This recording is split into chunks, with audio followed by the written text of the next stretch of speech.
Hey everyone, Reaper here again with another video. Today I am off from work, so I get a chance to make a bunch of videos that I'm going to release, either some of them today, some of them a few days from now, and maybe some next week. So I try to squeeze in as many as I can when I have the time. This is another, by the title of the video, you can tell it's another video game video. And this time it is my top 5 with a runner-up, but top 5 PlayStation 1 games. If you saw my last video game video, it was on the Sony PlayStation. It is one of my favorite, if not my favorite video game system of all time.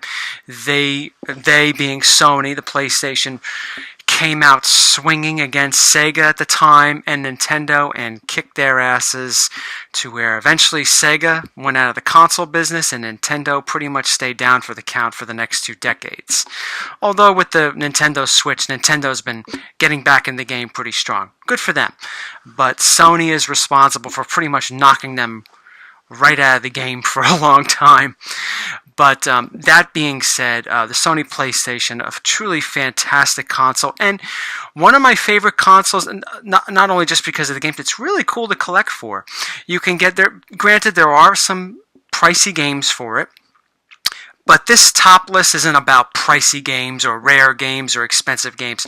It's about games that really meant a lot to me, that were really, really fun to play, and that pretty much games I could pick up today and play and enjoy just as much today as I did way back when.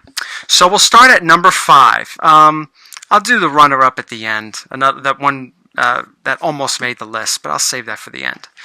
The first game I want to talk about at number 5, my top 5 favorite PlayStation games of all time. This bad boy right here, Metal Gear Solid, the first of the Metal Gear Solid series. I'm not going to talk too long about this. I don't want this video to be too long.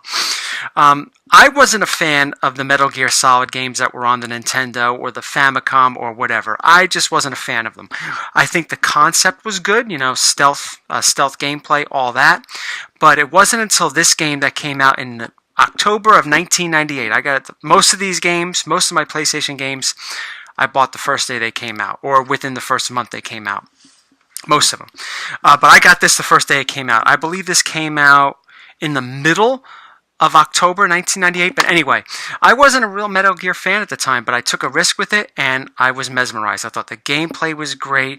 I thought the story was great. The characters were wonderful, and it led to one of my favorite series of all time on the PlayStation, Metal Gear Solid. Number 4 on the list. Now, this is going to have its own video. I mentioned that in my Sony PlayStation video. The first Resident Evil. Now, this isn't the first release of it. The first release of Resident Evil came in one of the long boxes. I'll talk about that in another video. Why some PlayStation games are in long boxes and so forth and so on. But that's another video.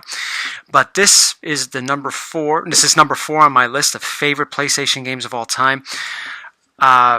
When I first played Resident Evil, it was an experience like none other. It really was. I've never played a survival horror game, nothing that really captivated me.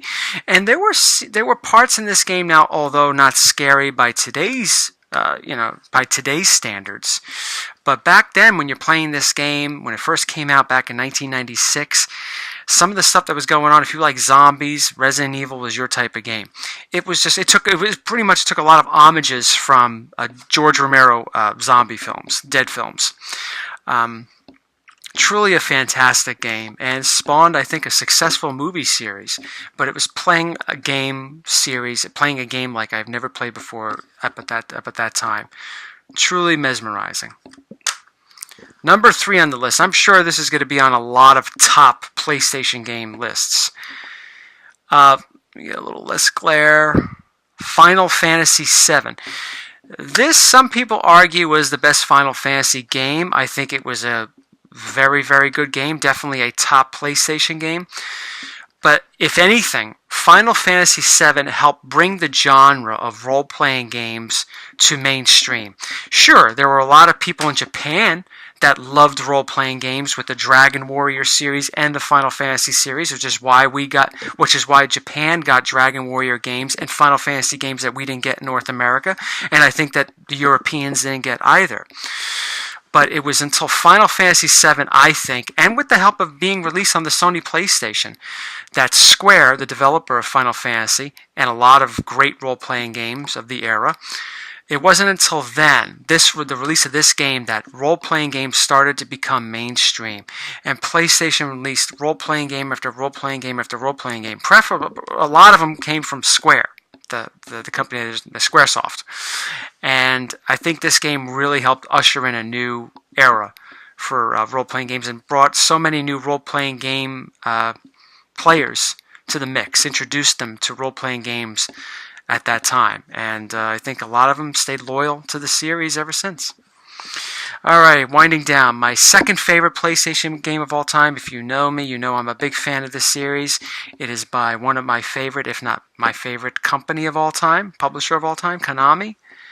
Castlevania Symphony of the Night. This is a direct sequel to Rondo of Blood, which only came out in Japan for the PC Engine. Which is like the TurboGrafx 16 here in the United States, their CD system. 2D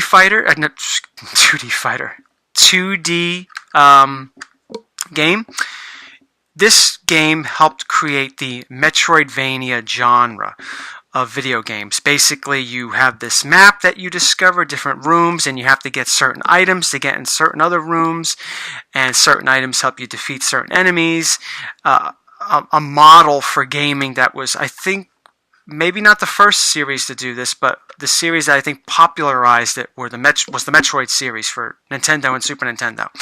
When this came out, it was influenced by Super Metroid. I believe the creator of this game, the director of this game, stated that Super Metroid was a major influence. And when you play Super Metroid, you do see some of those influences, where you track the map and using items and getting items later on to help you get to unlock certain areas of the game. And that's what led to the Metroidvania genre. And I think a lot of us in the gaming community would love to see another Castlevania on a console, because they put out plenty of them in the handheld. A Metroidvania 2D style game. There is a game coming out, before I get to the last game on my list, number one favorite PlayStation game of all time. There is a game coming out that's supposed to be a spiritual successor to Symphony of the Night, and it was created by the director of the game, called Bloodstain Ritual of the Night. So that's supposed to come out this year as a download, so I'm really looking forward to that. My number one game of all time, you just saw it as I gave a little sneak peek of it, Sucannon 2. Now this is a role-playing game. I was a big fan of the first Sucannon, and what's so cool about the Sucannon series, well, at least for the first few Sucannon series, is that when you play the first one and you have the saved data, you could transfer that over into the next game, and it unlocks little things like, certain story lines and so forth, and you could maybe be certain characters. With this one, you were able to locate the main character from the first game, but Sucannon 2 did everything the Sucannon 1 did, except you injected it with steroids. I thought the graphics were better, the story was better. It was just an overall better gaming experience. And another cool thing about the Sucannon series is that you could recruit 108 characters, most of which are playable, and each bring their own little unique story, weapons, powers to a party of 6 that you can make when you go out and play the game. Truly a fantastic game. This one I got the first day it came out back at the end of September 1999. I was the only one that pre-ordered it. And as it turned out, that Sucannon 2 is kind of rare. It's not the rarest game out there for PlayStation, but I think it's about $120 to $150 game now. And I purchased it for $39.99 back then, which is what games were going for. So I was very happy to get it then, and very happy to have it in my collection now. Runner-up that would have been on the list, that a game that means a lot to me, that definitely introduced me to the genre. Final Fantasy Tactics. This is a tactical turn-based strategy game. This came out a few months after Final Fantasy VII. Like I said, Squaresoft, they were pumping out strategy games, role-playing games on the PlayStation Like, it seemed like every few months. And I think this was their next big release after Final Fantasy VII. They released games like Bushido Blade, but this was the next big thing. And this is what introduced me to the genre of turn-based strategy games, which I became a big fan of. If you are interested in getting into turn-based strategy games, I wouldn't recommend starting with Final Fantasy Tactics because you might be lost. But I'll talk more about that when I do certain videos on what games you might want to start if you're interested in getting into that genre, what games are good beginner games for that. But Final Fantasy Tactics was almost like a spiritual successor to Tactics Ogre, which was released by, I think it was it Atlas? I think Atlas released it. I don't remember. Either Atlas or Enix.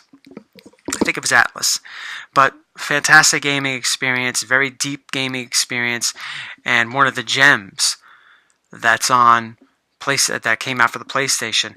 As I close this video, thank you for watching.